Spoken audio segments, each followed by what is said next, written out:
Sometimes data can change quite drastically, and what I found to be helpful is using the append import function so I can track how my data changes over time. What I like to do afterward is set up a pivot table that looks like this. That way I can see the amount by stage, and I can also do some conditional formatting where I can easily see the values that have increased after each refresh.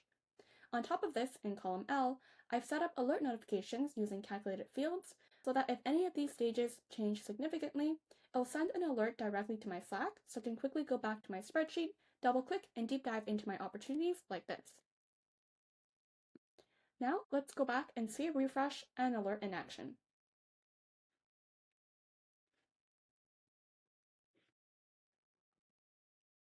Okay, it has been refreshed. Let's check out the pivot. Here we can see our latest refresh, as well as a column for alert. Now we can see the alert notification, and if I bring down my Slack, it'll look something like this. Hope that helps.